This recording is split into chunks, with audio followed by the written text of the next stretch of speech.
안녕하십니까. 안동우입니다. 유튜브 1000명 구독자 영상 이후 영상을 오랜만에 올리게 되었는데요. 잠시 제가 유럽으로 휴가를 다녀오면서 유튜브 영상을 만들지 못했습니다. 2주 가까이 이제 시장에서 멀어지다 보니까 감을 잡기가 좀 쉽지 않은 상황인데요. 그래서 영상 만들 내용이 그렇게 충분하지 않았던 것 같습니다. 개인적으로 2주간의 결과를 놓고 보면 개인적인 포트폴리오 수익률이 지수보다 크게 높지 않게 나오더라고요. 이 개별 소형주 때문에 그러한데 오늘의 주제가 여기에 있습니다.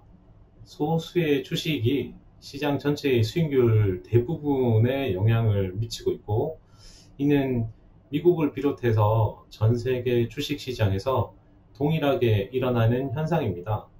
이러한 현상은 과거에도 그랬고 미래에도 계속될 것으로 보입니다. 당연히 현재도 그렇겠죠. 약 30년간의 데이터를 보면 전 세계 주식시장이 거둔 수익이 미국 국채 수익률보다 높았지만, 이는 소수의 기업들이 거둔 복리 수익률의 영향이 아주 컸습니다. 예를 들면 애플이나 마이크로소프트, 알파벳, 아마존 같은 기업들이 전 세계 주식시장의 수익률에서 차지한 비중이 8%가 넘었습니다. 나머지 대부분의 기업은 오히려 마이너스를 기록했죠. 주식시장도 소수가 다수를 지배하는 현상을 나타내고 있다고 할 수 있습니다.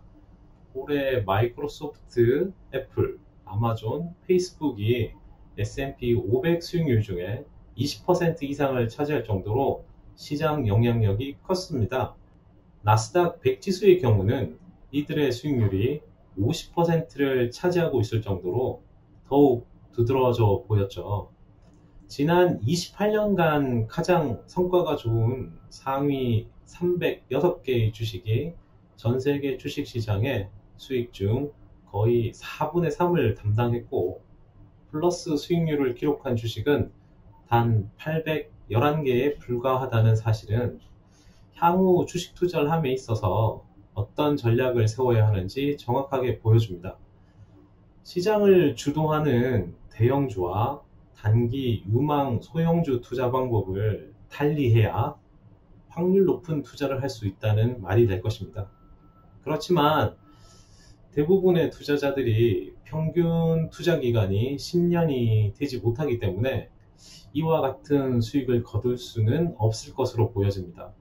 이 단기적인 성과는 스킬보다는 운에 좌우되는 경우가 많은데, 이 스킬과 운을 구분하기는 매우 어렵습니다. 이게 근본적인 현실이죠. 이 벤저민 그레엄의 현명한 투자자 4판 후기를 보면 단 한 번의 행운이나 한 번의 긴밀한 결정이 평생 노력을 들인 전문가의 결정보다 더 중요할 수 있다고 쓰여져 있습니다. 여기서 끝이면 얼마나 좋겠습니까? 여기서 단서를 달죠. 다만 단 한 번의 행운이나 결정이 아무런 준비 없이 실행되는 것이 아니고, 반드시 일정 기간의 준비와 훈련을 통해 길러진 능력이 뒷받침되어야 기회가 찾아왔을 때 그 시점을 포착하고 잡을 수 있다. 기회를 살릴 수 있는 수단과 판단력, 용기를 갖추어야 한다고 책에서 말하고 있습니다. 시장 주도 대형주나 단기 유망 소형주나 기회라고 판단될 때 즉시 투자할 수 있는 실력을 길러야 한다는 뜻이 되겠습니다. 이제 전체적인 시장 이야기를 한번 해보죠. 미국 금리 인하가 버블의 작은 단초가 될 가능성이 높아 보입니다. 금리 인하가 이루어지면 미국 기업들은 투자를 할까요? 이 소비 관련 지표와 생산 관련 지표를 살펴보면 완연히 생산 지표가 좋지 않음을 알 수 있습니다. 미중 무역 분쟁 등 글로벌 무역 환경이 좋지 못하기 때문에 향후 투자를 늘릴 확률은 매우 낮아 보이는데요. 즉 실물 경제보다는 금융시장의 자산 가격 상승에 유리하게 작용할 가능성이 높아 보입니다. 그럼 이 넘쳐나는 유동성으로 무엇을 할까요? 당연히 배당과 자사주 매입을 할 가능성이 매우 높습니다. 자사주 매입으로 2011년 이후 꾸준히 S&P 500의 유통 주식 수가 감소하고 있는데 3천억 주에서 2억 7,500억 주로 약 8%가량 줄었습니다. 일부 기업들은 현금 흐름을 웃도는 자사주를 매입 중에 있죠. 이를 지속하기 위해서는 부채 확대가 필요합니다. 늘어나는 유동성은 PER의 영향력을 높여주죠. 더해서 유통 주식 수 감소는 주당 순이익을 높이고 유동성 효과를 배가시킵니다. 특히 IT 섹터 유통 주식 수 감소는 단연 최고입니다. 현금을 보유하고 있는 기업들의 공격적인 자사주 매입 영향 때문으로 보여집니다. 금리 인하로 신용 여건이 완화되면 자사주 매입 확대와 부채 확대를 부추기는지 잘 살펴봐야 합니다. 실적의 증가 없이 자사주 매입을 늘리기 위해서는 어떻게 해야 될까요? 당연히 채권 발행을 통해서 자사주를 매입하게 되는데 향후에 이 부분이 부메랑으로 돌아와서 버블 붕괴의 단초가 회사채 시장이 되는지 살펴봐야 할 것 같습니다. 월스트리트 저널에 따르면 프리캐시 플로우 이상으로 바이백을 많이 하는 기업에 애플, 오라클, 퀄컴, 시스코가 있다고 나오더라고요. 애플은 뭐 보유 현금이 워낙 많으니까 제외하고요.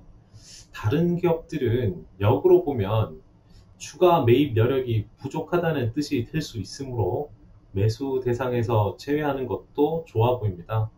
개인적으로 그렇게 할 생각이니 뭐 틀렸다고 나중에 뭐라 하지는 마시기 바랍니다. 틀리면 저도 쓰릴 테니까요. 부채를 더 일으켜 산다면 할 말이 없지만 그럼 뭐 더 크게 돌아오겠죠. 회사채 문제는 만기가 2020년 이후에 몰려 있으니 그 전에만 고민하면 될 것 같습니다. 다만 살펴볼 것은 업종에 대한 부분인데요. 시장이 오른다는데 어디를 사야 되는지 알아야 하지 않습니까? 지금까지 미 증시를 이끈 섹터는 IT 서비스 업체와 소비재 섹터 기업들이었습니다. 52주 신고가 기업을 보면 마이크로소프트나 월마트, 비자, 마스터카드, 그리고 디즈니, 맥도날드, 페이팔, 어도비, 스타벅스, 코스트코 등이었습니다. IT 서비스 소비재는 방어적인 성격의 주식들이죠. 개인적으로 당분간은 이 섹터들의 강세가 이어질 것으로 보입니다. 금리 인하가 마무리되기 전까지는 그렇게 될 것으로 개인적으로 보고 있습니다. 그 이후 테크 섹터를 비롯한 공격적 성격의 주식들에 관심을 가지면 좋을 것으로 보여집니다. 지금까지 제가 며칠간 봐온 전체적인 시장에 대한 느낌에 대해서 말씀드렸습니다. 이상으로 마치겠습니다. 감사합니다.